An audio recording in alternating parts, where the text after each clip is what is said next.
ਵਾਹਿਗੁਰੂ ਜੀ ਕਾ ਖਾਲਸਾ ਵਾਹਿਗੁਰੂ ਜੀ ਕੀ ਫਤਿਹ। ਗੁਰਬਾਣੀ ਅਰਥ ਵਿਚਾਰ ਲਈ ਨਿਯਮ ਦੀ ਚੱਲ ਰਹੀ ਲੜੀ ਵਿੱਚ ਅੱਜ ਅਸੀਂ ਇਸ ਪਾਸੇ ਵਿਚਾਰ ਕਰਨਾ ਹੈ ਕਿ ਗੁਰਬਾਣੀ ਵਿੱਚ ਅਣਮਤੀ ਇਤਿਹਾਸ ਵਿੱਚ ਜਾਂ ਮਿਥਿਹਾਸ ਵਿੱਚ ਆਈਆਂ ਕੁਝ ਘਟਨਾਵਾਂ, ਕੁਝ ਕਹਾਣੀਆਂ ਦਾ ਜ਼ਿਕਰ ਟੂਕ ਮਾਤਰ ਆਇਆ ਹੋਇਆ ਹੈ ਕੋਈ ਗੱਲ ਸਮਝਾਉਣ ਦੇ ਲਈ। ਉਹ ਇਸ ਲਈ ਕਿ ਗੁਰੂ ਨਾਨਕ ਸਾਹਿਬ ਜੀ ਜਦੋਂ ਸੰਸਾਰ 'ਤੇ ਆਏ ਉਸ ਵਕਤ ਇਹ ਸਿੱਖ ਪੰਥ ਨਹੀਂ ਸੀ। ਆਮ ਜਿਹੜੀ ਜਨਤਾ ਸੀ ਉਹ ਇਹਨਾਂ ਕਥਾ ਕਹਾਣੀਆਂ ਨੂੰ ਸੁਣਦੀ ਸੀ ਜੋ ਵੇਦਾਂ ਸ਼ਾਸਤਰਾਂ ਵਿੱਚ ਆਈਆਂ, ਅਣਮਤੀ ਮਿਥਿਹਾਸ ਵਿੱਚ ਜਾਂ ਇਤਿਹਾਸ ਵਿੱਚ ਆਈਆਂ। ਉਹਨਾਂ ਕਥਾ ਕਹਾਣੀਆਂ ਦੇ ਹਵਾਲੇ ਦੇ ਕੇ ਗੁਰੂ ਸਾਹਿਬ ਨੇ ਆਪਣੀ ਗੱਲ ਸਮਝਾਉਣ ਦਾ ਯਤਨ ਕੀਤਾ ਹੈ ਉਸ ਵਕਤ ਦੇ ਸਮਾਜ ਨੂੰ। ਇੱਥੇ ਉਹਨਾਂ ਕਥਾ ਕਹਾਣੀਆਂ ਦਾ ਸੱਚ ਜਾਂ ਝੂਠ ਹੋਣ ਨਾਲ ਗੁਰੂ ਸਾਹਿਬ ਦਾ ਕੋਈ ਸਬੰਧ ਨਹੀਂ ਹੈ, ਉਹਨਾਂ ਗੱਲਾਂ ਦਾ ਗੁਰਬਾਣੀ ਦਾ ਕੋਈ ਸਬੰਧ ਨਹੀਂ। ਸਵਾਲ ਇਹ ਹੈ ਕਿ ਉਹਨਾਂ ਦ੍ਰਿਸ਼ਟਾਂਤਾਂ ਨੂੰ ਦੇਖ ਕੇ, ਉਹਨਾਂ ਕਥਾ ਕਹਾਣੀਆਂ ਦੇ ਹਵਾਲੇ ਦੇ ਕੇ ਗੁਰੂ ਜੀ ਆਪਣੀ ਗੱਲ ਕਿਹੜੀ ਸਮਝਾਉਣਾ ਚਾਹੁੰਦੇ ਨੇ, ਜੋ ਗਿਆਨ ਉਹਨਾਂ ਨੂੰ ਗੁਰੂ ਪ੍ਰਭੂ ਤੋਂ ਪ੍ਰਾਪਤ ਹੋਇਆ। ਅਸੀਂ ਉਸ ਵੱਲ ਧਿਆਨ ਦੇਣਾ ਹੈ ਕਿ ਗੁਰੂ ਜੀ ਉਸ ਸ਼ਬਦ ਵਿੱਚ ਉਹਨਾਂ ਕਥਾ ਕਹਾਣੀ ਦੇ ਹਵਾਲੇ ਦੇ ਕੇ ਸਮਝਾਉਣਾ ਕੀ ਚਾਹੁੰਦੇ ਨੇ, ਨਾ ਕਿ ਉਹਨਾਂ ਕਥਾ ਕਹਾਣੀ ਦੇ ਪਿੱਛੇ ਟੁਰ ਪੈਣਾ ਹੈ ਕਿ ਇਹ ਕਥਾ ਕਹਾਣੀਆਂ ਸੱਚੀਆਂ ਨੇ ਕਿ ਨਹੀਂ ਸੱਚੀਆਂ। ਜਿਵੇਂ ਆਮ ਤੌਰ 'ਤੇ ਗੱਲਾਂ ਕੀਤੀਆਂ ਜਾਂਦੀਆਂ ਨੇ, 1 ਲੱਖ ਪੂਤ ਸਵਾ ਲੱਖ ਨਾਤੀ ਤੇ ਰਾਵਣ ਕਰ ਦਿਆ ਨਾ ਬਾਤੀ, ਕਿ ਲੱਖ ਦੇ ਲੱਖ ਪੁੱਤਰ ਦੇ ਸਵਾ ਲੱਖ ਰਾਵਣ ਦੇ ਪੁੱਤਰ ਪੋਤਰੇ ਸਨ। ਸੂਰਜ ਜਾ ਕੇ ਤਪਤ ਰਸੋਈ, ਬਸੰਤਰ ਜਾ ਕੇ ਕੱਪੜੇ ਧੋਈ ਆਦਿ। ਇਹੋ ਜਿਹੀਆਂ ਗੱਲਾਂ ਜਿਹੜੀਆਂ ਇਹ ਹੈਸਨ ਕਿ ਨਹੀਂ ਸਨ, ਉਹਦੇ ਇੰਨੇ ਪੁੱਤਰ ਪੋਤਰੇ ਦੋਤਰੇ ਹੈਸਨ ਕਿ ਨਹੀਂ ਸਨ। ਗੁਰਸਿੱਖਾਂ ਦਾ ਇਸ ਗੱਲ ਨਾਲ ਕੋਈ ਸੰਬੰਧ ਨਹੀਂ। ਗੁਰਬਾਣੀ ਮੰਨਣ ਵਾਲਿਆਂ ਨੂੰ ਉਹਦੇ ਵਿੱਚੋਂ ਉਹ ਕਹਾਣੀਆਂ ਨਹੀਂ ਮੰਨਣੀਆਂ। ਉਹਨਾਂ ਕਹਾਣੀਆਂ ਨੂੰ ਦ੍ਰਿੜ ਨਹੀਂ ਕਰਵਾਇਆ ਸਾਨੂੰ ਗੁਰੂ ਸਾਹਿਬ ਨੇ। ਉਹਨਾਂ ਕਹਾਣੀਆਂ ਰਾਹੀਂ ਉਹਨਾਂ ਲੋਕਾਂ ਨੂੰ ਸਮਝਾਇਆ ਜਿਹੜੇ ਉਹਨਾਂ ਕਹਾਣੀਆਂ ਦੇ ਵਿੱਚ ਵਿਸ਼ਵਾਸ ਰੱਖਦੇ ਸਨ। ਅਤੇ ਗੱਲ ਗੁਰੂ ਜੀ ਨੇ ਆਪਣੀ ਸਮਝਾਈ ਹੈ। ਹੁਣ ਇੱਥੇ ਇਹ ਨਹੀਂ ਕਿ ਬਈ ਰਾਵਣ ਹੈ ਸੀ ਕਿ ਨਹੀਂ ਸੀ ਕੋਈ, ਸਾਨੂੰ ਇਸ ਗੱਲ ਨਾਲ ਕੋਈ ਵਾਸਤਾ ਨਹੀਂ ਹੈ। ਕਈ ਵਾਰ ਅਸੀਂ ਜਿਹੜਾ ਅਸਲੀ ਮੰਤਵ ਹੈ ਗੁਰੂ ਸਾਹਿਬ ਦਾ ਉਸ ਸ਼ਬਦ ਵਿੱਚ ਇਹਨਾਂ ਦ੍ਰਿਸ਼ਟਾਂਤ ਦੇ ਰਾਹੀਂ ਗੱਲ ਸਮਝਾਉਣ ਦਾ, ਉਹ ਇੱਕ ਪਾਸੇ ਲਾਂਭੇ ਕਰਕੇ ਅਸੀਂ ਆਪਣੀਆਂ ਹੀ ਵਿੱਚ ਉਹ ਵਿਚਾਰਾਂ ਆਖ ਉਸੇੜਦੇ ਹਾਂ। ਇਹ ਕਿਸ ਤਰ੍ਹਾਂ ਹੋਇਆ ਜੀ, ਉਹ ਕਿਸ ਤਰ੍ਹਾਂ ਹੋ ਗਿਆ ਜੀ, ਉਹ ਕਿਸ ਤਰ੍ਹਾਂ ਹੋ ਗਿਆ ਜੀ। ਇਹ ਵੀ ਉਹਨਾਂ ਗੱਲਾਂ ਦਾ ਜਵਾਬਦੇਹੀ ਜਿਹੜੀ ਹੈ ਇਹ ਗੁਰੂ ਸਾਹਿਬ ਦੇ ਉੱਪਰ ਨਹੀਂ ਹੈ। ਗੁਰੂ ਸਾਹਿਬ ਜੋ ਆਪਣੇ ਵਿਚਾਰ ਦਿੰਦੇ ਹਨ ਉਹਨਾਂ ਦੇ ਉੱਪਰ ਅਸੀਂ ਦ੍ਰਿੜ ਰਹਿਣਾ ਹੈ। ਗੁਰਬਾਣੀ ਜਿਹੜੀ ਹੈ ਇਹਦੇ ਵਿੱਚ ਅਣਮਤਾਂ ਦੀ ਪੁਸਤਕਾਂ ਵਿੱਚ ਆਈ ਸ਼ਬਦਾਵਲੀ ਵੀ ਵਰਤੀ ਗਈ ਹੈ, ਪਰ ਉਹਨਾਂ ਨੂੰ ਕਈ ਦਫਾ ਆਪਣੇ ਅਰਥਾਂ ਵਿੱਚ ਵਰਤਿਆ ਗਿਆ ਹੈ। ਕਈ ਥਾਂ 'ਤੇ ਉਹੀ ਅਰਥ ਹਨ, ਕਈ ਥਾਂ 'ਤੇ ਉਹਨਾਂ ਨੂੰ ਆਪਣੇ ਅਰਥਾਂ ਵਿੱਚ ਬਦਲਿਆ ਗਿਆ ਹੈ।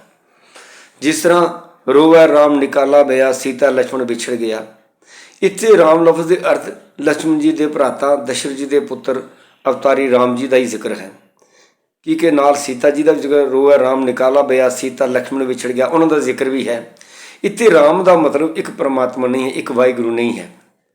ਪਰ ਜਿੱਥੇ ਕਿਤੇ ਰਾਮ ਦਾ ਨਾਮ ਜਪਣ ਦੀ ਗੱਲ ਕੀਤੀ ਗਈ ਹੈ, ਰਾਮ ਦਾ ਸਿਮਰਨ ਕਰਨ ਦੀ ਗੱਲ ਕੀਤੀ ਗਈ ਹੈ, ਉੱਥੇ ਰਾਮ ਦਾ ਅਰਥ ਅਵਤਾਰੀ ਰਾਮ ਨਹੀਂ ਹੁੰਦਾ। ਉੱਥੇ ਰਾਮ ਦਾ ਅਰਥ ਹੁੰਦਾ ਉਹ ਅਕਾਲ ਪੁਰਖ ਵਾਹਿਗੁਰੂ ਜੋ ਸਰਵ ਵਿਆਪਕ ਹੈ, ਜੋ ਇਹਨਾਂ ਦੇਵੀ ਦੇਵਤਿਆਂ ਅਵਤਾਰਾਂ ਤੋਂ ਪਹਿਲਾਂ ਵੀ ਸੰਸਾਰ 'ਤੇ ਮੌਜੂਦ ਸੀ, ਜੋ ਸਾਰੀ ਸ੍ਰਿਸ਼ਟੀ ਦਾ ਰਚਨਹਾਰ ਹੈ। ਉਸ ਰਾਮ ਨੂੰ ਗੁਰੂ ਸਾਹਿਬ ਨੇ ਗੁਰਬਾਣੀ ਵਿੱਚ ਅੱਲਾ ਵੀ ਕਿਹਾ, ਮੌਲਾ ਵੀ ਕਿਹਾ। ਅਵਲ ਅੱਲਾ ਨੂਰ ਉਪਾਇਆ ਕੁਦਰਤ ਕੇ ਸਭ ਬੰਦੇ, ਮੌਲਾ ਖੇਲ ਕਰੇ ਸਭ ਆਪੇ। ਤਾਂ ਗੁਰੂ ਸਾਹਿਬ ਨੇ ਅਣਮਤੀ ਸ਼ਬਦਾਵਲੀ ਵਰਤੀ, ਲੇਕਿਨ ਉਹ ਲਫ਼ਜ਼ ਜਿਹੜੇ ਅਵਤਾਰਾਂ ਦੇਵੀ ਦੇਵਤਿਆਂ ਲਈ ਵਰਤੇ ਜਾਂਦੇ ਰਹੇ ਉਹਨਾਂ ਲਫ਼ਜ਼ਾਂ ਨੂੰ ਕਈ ਥਾਂ 'ਤੇ ਗੁਰੂ ਜੀ ਨੇ ਇੱਕ ਪਰਮਾਤਮਾ ਲਈ ਵਰਤਿਆ। ਜਿਵੇਂ ਮਾਧਵ, ਕਾਨ, ਕ੍ਰਿਸ਼ਨ, ਰਾਮ ਆਦਿ ਲਫ਼ਜ਼ ਜਿਹੜੇ ਨੇ ਗੁਰੂ ਜੀ ਨੇ ਇੱਕ ਪਰਮਾਤਮਾ ਲਈ ਵਰਤੇ ਨੇ। ਇਸ ਲਈ ਸਾਨੂੰ ਇੱਥੇ ਵਿਚਾਰ ਕਰਦਿਆਂ ਭੁਲੇਖਾ ਨਹੀਂ ਪੈਣਾ ਚਾਹੀਦਾ ਕਿ ਉਹਨਾਂ ਦੇ ਉਹੀ ਅਰਥ ਹਰ ਜਗ੍ਹਾ 'ਤੇ ਅਸੀਂ ਨਹੀਂ ਲੈ ਸਕਦੇ।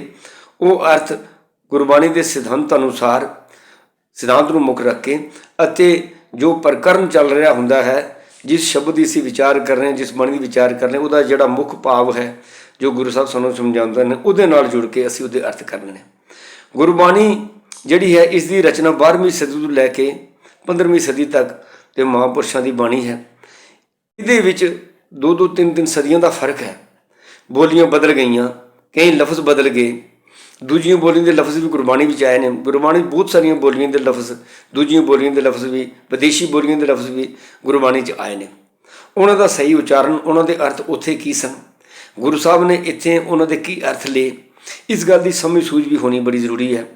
ਗੁਰਬਾਣੀ ਵਿੱਚ ਜਿਸ ਤਰ੍ਹਾਂ ਬਹੁਤ ਸਾਰੇ ਦੂਜੀਆਂ ਬੋਲੀਆਂ ਦੇ ਲਫ਼ਜ਼, ਜਿਸ ਤਰ੍ਹਾਂ ਜ਼ੋਰ, ਜ਼ਿਕਰ, ਜ਼ੁਲਫ, ਜ਼ਮਾਨਾ, ਜ਼ਾਹਿਰ, ਜ਼ਹੂਰ, ਮੁਸ਼ੱਕਤ, ਮੁਸ਼ਕਿਲ, ਸ਼ਾਹ ਪਾਤਸ਼ਾਹ, ਮਜ਼ਹਬ, ਨਜ਼ਾਤ, ਨਿਜ਼ਾਮ, ਨਜ਼ਰੀਆ, ਜਨ, ਜ਼ਨ, ਇਹ ਲਫ਼ਜ਼ ਆਏ ਨੇ।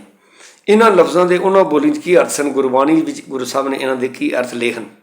ਔਰ ਇਹ ਵੀ ਇੱਕ ਬੜੀ ਅਜੀਬ ਗੱਲ ਹੈ ਕਿ ਗੁਰਬਾਣੀ ਵਿੱਚ ਅੱਜ ਗੁਰੂ ਸਾਹਿਬ ਨੇ ਜਦੋਂ ਬਾਣੀ ਉਚਾਰਨ ਕੀਤੀ ਉਦੋਂ ਇਹ 35 ਅੱਖਰ ਹੀ ਸਨ ਗੁਰਬਾਣੀ ਦੇ, ਅਤੇ ਉਰਦੂ ਬੋਲੀ ਦੇ ਲਫ਼ਜ਼ ਜਿਹੜੇ ਸ਼ੀਨ ਨਾਲ ਲਿਖੇ ਜਾਂਦੇ ਨੇ, ਜ਼ੁਵਾਦ ਨਾਲ ਲਿਖੇ ਜਾਂਦੇ ਨੇ, ਜ਼ੋਰ ਨਾਲ ਲਿਖੇ ਜਾਂਦੇ ਨੇ, ਉਹਨਾਂ ਲਫ਼ਜ਼ਾਂ ਦਾ ਉਚਾਰਨ ਵਾਸਤੇ 35 ਅੱਖਰੀ ਵਿੱਚ ਕੋਈ ਅੱਖਰ ਨਹੀਂ ਸੀ। ਜਿਹੜੀ ਬੜੀ ਬਾਅਦ ਵਿੱਚ ਵਿਦਵਾਨਾਂ ਨੇ ਜਾ ਕੇ ਸੱਸੇ ਪੈਰ ਬਿੰਦੀ ਲਗਾ ਕੇ ਸ਼ਾਹ ਦੀ ਆਵਾਜ਼ ਕੱਢੀ, ਸ਼ੀਨ ਦੀ ਆਵਾਜ਼ ਕੱਢੀ, ਫਿਰ ਜੱਜੇ ਪੈਰ ਬਿੰਦੀ ਲਗਾ ਕੇ ਜ਼ਾ ਦੀ ਜ਼ੇ ਦੀ ਆਵਾਜ਼ ਕੱਢੀ, ਇਸ ਤਰ੍ਹਾਂ ਲੱਲੇ ਪੈਰ ਬਿੰਦੀ, ਗੱਗੇ ਪੈਰ ਬਿੰਦੀ, ਫੱਫੇ ਪੈਰ ਬਿੰਦੀ ਲਗਾ ਕੇ ਇਹ ਕੁਝ ਲਫ਼ਜ਼ ਹੋਰ 35 ਅੱਖਰ ਵੀ ਸ਼ਾਮਿਲ ਕੀਤੇ, ਜਿਨ੍ਹਾਂ ਦੇ ਰਾਹੀਂ ਅਸੀਂ ਉਹਨਾਂ ਬੋਲੀਆਂ ਦੇ ਜਿਹੜੇ ਲਫ਼ਜ਼ ਹਨ ਉਹਨਾਂ ਦਾ ਸ਼ੁੱਧ ਉਚਾਰਨ ਵੀ ਕਰ ਸਕਦੇ ਤਾਂ ਕਿ ਮਤਲਬ ਸਹੀ ਨਿਕਲੇ। ਹੁਣ ਗੁਰਬਾਣੀ ਵਿੱਚ ਜ਼ੋਰ ਹੀ ਲਿਖਿਆ ਹੋਇਆ, ਜੱਜਾ ਹੋੜਾ ਰਾਰਾ ਜ਼ੋਰ, ਪਰ ਇਸ ਨੂੰ ਅਸੀਂ ਜ਼ੋਰ ਦੀ ਜਗ੍ਹਾ ਜ਼ੋਰ ਪੜ੍ਹਨਾ ਹੈ ਜੱਜੇ ਪੈਰ ਬਿੰਦੀ ਲਗਾ ਕੇ। ਇਸ ਤਰ੍ਹਾਂ ਜ਼ਿਕਰ, ਗੁਰਬਾਣੀ ਵਿੱਚ ਜ਼ਿਕਰ ਹੀ ਲਿਖਿਆ ਹੋਵੇਗਾ ਪਰ ਅਸੀਂ ਜੱਜੇ ਪੈਰ ਬਿੰਦੀ ਲਗਾ ਕੇ ਜ਼ਿਕਰ ਪੜ੍ਹਨਾ। ਇਸ ਤਰ੍ਹਾਂ ਜ਼ਮਾਨਾ, ਜ਼ਾਹਿਰ, ਜ਼ਹੂਰ, ਇਹਨਾਂ ਨੂੰ ਜ਼ਾਹਿਰ, ਜ਼ਹੂਰ ਇਸ ਤਰ੍ਹਾਂ ਨਹੀਂ ਪੜ੍ਹਨਾ ਕਿਉਂਕਿ ਉਸ ਤਰ੍ਹਾਂ ਉਹ ਸ਼ਬਦਾਂ ਦੇ ਸਹੀ ਅਰਥ ਨਹੀਂ ਬਣਦੇ। ਮੁਸ਼ੱਕਤ ਨੂੰ ਮੁਸੱਕਤ ਲਿਖਿਆ ਲੇਕਿਨ ਅਸੀਂ ਮੁਸ਼ੱਕਤ ਪੜ੍ਹਨਾ ਹੈ। ਮੁਸ਼ਕਿਲ ਨੂੰ ਅਸੀਂ ਮੁਸ਼ਕਿਲ ਨਹੀਂ ਪੜ੍ਹਨਾ, ਮੁਸ਼ਕਿਲ ਪੜ੍ਹਨਾ ਹੈ ਤਾਂ ਹੀ ਸਹੀ। ਸ਼ਾਹ, ਉਹ ਗੁਰਬਾਣੀ ਵਿੱਚ ਸਾਹ ਲਫ਼ਜ਼ ਲਿਖਿਆ ਹੋਇਆ, ਸੱਸਾ ਕੰਨਾ ਹਾ ਸਾਹ ਲਿਖਿਆ ਹੋਇਆ ਹੈ। ਸੱਸਾ ਕੰਨਾ ਹਾ ਔਂਕੜ ਵੀ ਹੈ ਅਤੇ ਸੱਸਾ ਕਾ ਸਿਹਾਰੀ ਵੀ ਹੈ। ਜਿੱਥੇ ਇਹ ਸ਼ਾਹ ਪਾਤਸ਼ਾਹ ਵਾਸਤੇ ਲਫ਼ਜ਼ ਆਉਂਦਾ ਉੱਥੇ ਅਸੀਂ ਸ਼ਾਹ ਪੜ੍ਹਨਾ ਹੈ। ਜਿੱਥੇ ਸਾਹ ਸਵਾਸਾਂ ਵਾਸਤੇ ਆਇਆ ਉੱਥੇ ਅਸੀਂ ਸਾਹ ਹੀ ਪੜ੍ਹਨਾ ਹੈ। ਜਿੱਥੇ ਵਿਆਹ ਦਾ ਮਹੂਰਤ ਜਿਹੜੇ ਪੰਡਤ ਲੋਕ ਕਰਦੇ ਸਨ ਜਿਸ ਨੂੰ ਸਾਹਾ ਕਹਿੰਦੇ ਸਨ, ਸੰਬੁਤ ਸਾਹਾ ਲਿਖਿਆ ਮਿਲ ਕਰ ਪਾਵੋ ਤੇਲ, ਇੱਥੇ ਅਸੀਂ ਉਚਾਰਨ ਸਾਹਾ ਕਰਨਾ ਹੈ। ਤੋ ਇੱਥੇ ਹਰ ਜਗ੍ਹਾ ਦੇ ਉਚਾਰਨ ਵੀ ਇੱਕੋ ਜਿਹਾ ਨਹੀਂ ਹੈ ਅਤੇ ਹਰ ਜਗ੍ਹਾ ਦੇ ਅਰਥ ਵੀ ਇੱਕੋ ਜਿਹੇ ਨਹੀਂ ਹਨ। ਗੁਰਬਾਣੀ ਵਿੱਚ ਗੁਰੂ ਜੀ ਨੇ ਉਹ ਸ਼ਬਦ ਕਿਹੜੇ ਅਰਥਾਂ ਵਿੱਚ ਲੇਖ ਹਨ ਅਸੀਂ ਇਹ ਦੇਖਣਾ ਹੁੰਦਾ। ਹੁਣ ਜਨ ਲਫ਼ਜ਼ ਆਇਆ, ਜਨ ਲਫ਼ਜ਼ ਗੁਰਬਾਣੀ ਵਿੱਚ ਸੇਵਕ ਵਾਸਤੇ ਆਇਆ, ਭਗਤ ਵਾਸਤੇ ਆਇਆ, ਅਤੇ ਜਨ ਦੇ ਪੈਰ ਨੂੰ, ਜੱਜੇ ਦੇ ਪੈਰ ਨੂੰ ਬਿੰਦੀ ਲਗਾ ਕੇ ਜ਼ਨ ਪੜ੍ਹਾਂਗੇ ਅਤੇ ਜ਼ਨ ਦਾ ਮਤਲਬ ਔਰਤ ਹੋ ਜਾਂਦਾ। ਜ਼ਨ ਪਿਸਰ ਪਦਰ ਬਿਰਾਦਨ ਕਸ ਨੇਸ ਦਸਤੰਗੀਰ, ਇੱਥੇ ਜ਼ਨ ਪਿਸਰ ਪੁੱਤਰ, ਪਦਰ ਪਿਤਾ, ਬਰਾਦਰਾਂ ਭਰਾ, ਰਿਸ਼ਤਿਆਂ ਦੀ ਗੱਲ ਹੈ। ਇੱਥੇ ਜ਼ਨ ਤੋਂ ਮਤਲਬ ਇਸਤਰੀ ਹੈ, ਔਰਤ ਹੈ। ਤੋ ਜੱਜਾ ਨੰਨਾ ਜਨ ਜਦੋਂ ਸਿੱਧਾ ਹੀ ਪੜ੍ਹਾਂਗੇ ਤਾਂ ਉਹਦਾ ਮਤਲਬ ਹੁੰਦਾ ਸੇਵਕ, ਪਰ ਜੱਜੇ ਪੈਰ ਬਿੰਦੀ ਲਗਾ ਕੇ ਪੜ੍ਹਾਂਗੇ ਤਾਂ ਜ਼ਨ ਉਹਦਾ ਮਤਲਬ ਸਪਸ਼ਟ ਹੋ ਜਾਏਗਾ। ਤਾਂ ਜੇ ਅਸੀਂ ਜ਼ਨ ਨੂੰ ਜਨ ਪੜ੍ਹੀ ਜਾਂਦੇ ਹਾਂ, ਜਨ ਨੂੰ ਜ਼ਨ ਪੜ੍ਹੀ ਜਾ ਰਹੇ ਹਾਂ ਅਤੇ ਅਰਥ ਕੀ ਸਪਸ਼ਟ ਹੋਣਗੇ, ਅਰਥ ਵੀ ਸਪਸ਼ਟ ਨਹੀਂ ਹੋਣਗੇ। ਤੋ ਇਹ ਪ੍ਰਕਰਨ ਅਨੁਸਾਰ ਉਸ ਪੰਕਤੀ ਵਿੱਚ ਉਸ ਲਫ਼ਜ਼ ਦਾ ਅਰਥ ਸੇਵਕ ਵਾਲਾ ਨਿਕਲਦਾ ਹੈ ਜਾਂ ਔਰਤ ਵਾਲਾ ਨਿਕਲਦਾ ਹੈ, ਉਸ ਹਿਸਾਬ ਨਾਲ ਹੀ ਸਾਨੂੰ ਅਰਥ ਕਰਨੇ ਪੈਣਗੇ। ਤੋ 3 ਕਿਸਮ ਦੇ ਜਿਹੜੇ ਸ਼ਬਦ ਹੁੰਦੇ ਨੇ, ਇੱਕ ਦੇਸੀ ਜਿਹੜੇ ਆਪਣੀ ਬੋਲੀ ਦੇ ਸ਼ਬਦ, ਜਿਵੇਂ ਪੰਜਾਬ ਵਿੱਚ ਜਿਹੜੇ ਸ਼ਬਦ ਉਸ ਵੇਲੇ ਵਰਤੇ ਜਾਂਦੇ ਸਨ ਗੁਰੂ ਜੀ ਨੇ ਬਾਣੀ 'ਚ ਵਰਤੇ, ਜਿਨ੍ਹਾਂ ਨੂੰ ਅਸੀਂ ਦੇਸੀ ਭਾਸ਼ਾ ਦੇ ਸ਼ਬਦ, ਮੂਲਿਕ ਸ਼ਬਦ, ਫਿਰ ਤਦ ਭਾਵ ਕਿਸੇ ਹੋਰ ਭਾਸ਼ਾ ਤੋਂ ਬਦਲ ਕੇ ਬਣਾਏ ਹੋਏ ਸ਼ਬਦ, ਜੋ ਦੂਜੀਆਂ ਭਾਸ਼ਾ ਦੇ ਲਫ਼ਜ਼ ਕੋਈ ਬਦਲ ਜਾਂਦੇ ਨੇ ਇੱਧਰ ਆ ਕੇ, ਦੂਜੇ ਮੁਲਕ ਵਿੱਚ ਆ ਕੇ। ਗੁਰੂ ਸਾਹਿਬ ਦੇ ਬਾਣੀ ਵਿੱਚ ਵੀ ਕੁਝ ਲਫ਼ਜ਼ ਬਦਲੇ ਹੋਏ ਨੇ, ਜਿਸ ਤਰ੍ਹਾਂ ਕਾਜ਼ੀ ਦੀ ਥਾਂ ਕਾਦੀ ਲਫ਼ਜ਼ ਇਸਤੇਮਾਲ ਹੋਇਆ, ਕਾਦੀ ਕੂੜ ਬੋਲ ਮਲ ਖਾਏ, ਕਾਜ਼ੀ ਦੀ ਥਾਂ ਕਾਦੀ, ਕਾਗਜ਼ ਦੀ ਥਾਂ ਕਾਗਦ, ਕਾਗਦ ਕਲਮ ਲਿਖਣਹਾਰ, ਇਹ ਲਫ਼ਜ਼ ਬਦਲ ਗਏ ਲੇਕਿਨ ਇਹਨਾਂ ਦਾ ਸਰੂਪ ਬਦਲਿਆ, ਲੇਕਿਨ ਅਰਥ ਗੁਰਬਾਣੀ ਵਿੱਚ ਉਹੀ ਨੇ ਇਹਨਾਂ ਸ਼ਬਦਾਂ ਦੇ। ਕਾਜ਼ੀ ਦਾ ਅਰਥ ਉਹੀ, ਕਾਦੀ ਦਾ ਅਰਥ ਕਾਜ਼ੀ ਹੈ ਅਤੇ ਕਾਗਦ ਦਾ ਅਰਥ ਕਾਗਜ਼ ਹੀ ਹੈ। ਤੋ ਇਹ ਕੁਝ ਦੂਜੀਆਂ ਬੋਲੀਆਂ ਦੇ ਸ਼ਬਦ ਇੱਥੇ ਆ ਕੇ ਉਹਨਾਂ ਦਾ ਉਚਾਰਨ ਬਦਲ ਗਿਆ ਹੈ ਲੇਕਿਨ ਅਰਥ ਕਈ ਵਾਰ ਉਹੀ ਹੁੰਦੇ ਨੇ। ਇਸ ਤਰ੍ਹਾਂ ਤਤਸਮ ਸ਼ਬਦ ਉਹ ਦੂਜੀ ਭਾਸ਼ਾ ਦੇ ਮੂਲਕ ਸ਼ਬਦ, ਦੂਜੀ ਭਾਸ਼ਾ ਦੇ ਕੁਝ ਐਸੇ ਸ਼ਬਦ ਵੀ ਹੁੰਦੇ ਨੇ ਜਿਹੜੇ ਇਹਨਾਂ ਬੋਲੀਆਂ ਜਾ ਕੇ ਬਦਲੇ ਨਹੀਂ, ਉਹਨਾਂ ਦਾ ਅਰਥ ਵੀ ਉਹੀ ਹੈ ਲੇਕਿਨ ਉਹਨਾਂ ਦਾ ਉਚਾਰਨ ਉਹ ਹੈ ਜਿਹੜਾ ਉਸ ਬੋਲੀ ਵਿੱਚ ਉਚਾਰਨ ਸੀ। ਜਿਵੇਂ ਮੈਂ ਜ਼ਿਕਰ ਉੱਪਰ ਕਰ ਆਇਆ ਹਾਂ ਕਿ ਜ਼ਨ, ਜ਼ੋਰ, ਜ਼ਿਕਰ ਵਗੈਰਾ, ਮੁਸ਼ਕਿਲ, ਮੁਸ਼ੱਕਤ, ਸ਼ਾਹ ਲਫ਼ਜ਼ ਜਿਹੜੇ ਨੇ ਇਹ ਦੂਜੀਆਂ ਬੋਲੀਆਂ ਦੇ ਲਫ਼ਜ਼ ਨੇ, ਪੰਜਾਬ ਦੇ ਨਹੀਂ ਹਨ। ਅਤੇ ਇਹਨਾਂ ਲਫ਼ਜ਼ਾਂ ਦਾ ਉਚਾਰਨ ਵੀ ਸਹੀ ਹੋਣਾ ਚਾਹੀਦਾ ਤਾਂ ਹੀ ਜਾ ਕੇ ਇਹਦੇ ਅਰਥ ਵੀ ਸਹੀ ਹੋਣਗੇ। ਤੋ ਅਸੀਂ ਗੁਰਬਾਣੀ ਦੇ ਅਰਥ ਕਰਨ ਲੱਗੇ ਹਾਂ, ਜਿਹੜੀ ਆਮ ਪੰਜਾਬ ਵਿੱਚ ਪੰਜਾਬੀ ਬੋਲੀ ਜਿਹੜੀ ਡਿਕਸ਼ਨਰੀ ਹੈ ਜਾਂ ਸ਼ਬਦਕੋਸ਼ ਹੈ, ਉਹ ਅਰਥ ਗੁਰਬਾਣੀ ਦੇ ਹਰ ਜਗ੍ਹਾ 'ਤੇ ਨਹੀਂ ਟੋਕਦੇ। ਉਸ ਵਕਤ ਜੋ ਗੁਰੂ ਸਾਹਿਬ ਦੇ ਵਕਤ ਉਹਨਾਂ ਸ਼ਬਦਾਂ ਦੇ ਜੋ ਅਰਥ ਸਨ, ਕਾਵ ਰਚਨਾ ਵਿੱਚ ਹੈ ਗੁਰਬਾਣੀ, ਇਹਦੇ ਅਰਥ ਵੀ ਕਾਵ ਵਿਧਾ ਅਨੁਸਾਰ ਹੋਣੇ ਚਾਹੀਦੇ ਨੇ। ਉਹਨਾਂ ਗੱਲਾਂ ਨੂੰ ਮਨ ਵਿੱਚ ਰੱਖਣਾ, ਉਹ ਜਿਹੜੇ ਗੁਰੂ ਜੀ ਨੇ ਰੂਪਕ ਵਰਤੇ ਗਏ, ਦ੍ਰਿਸ਼ਟਾਂਤ ਵਰਤੇ ਗਏ, ਮੁਹਾਵਰੇ ਦੇ ਤੌਰ 'ਤੇ ਗੁਰਬਾਣੀ ਮੁਹਾਵਰਿਆਂ ਦੀ ਤਰ੍ਹਾਂ ਦੀ ਗੁਰਬਾਣੀ ਵਿੱਚ ਜ਼ਿਕਰ ਆਉਂਦਾ ਹੈ।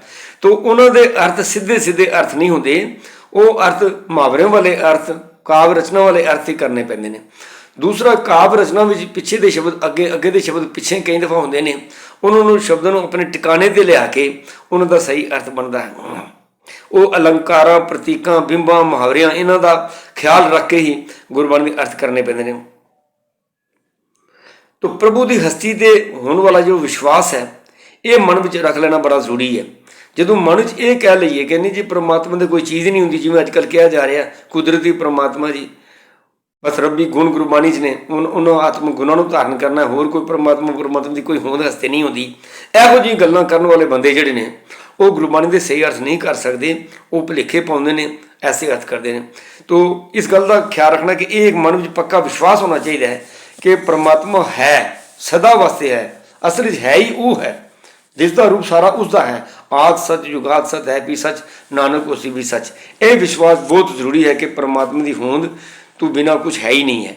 ਵਾਹਿਗੁਰੂ ਜੀ ਕਾ ਖਾਲਸਾ, ਵਾਹਿਗੁਰੂ ਜੀ ਕੀ ਫਤਿਹ।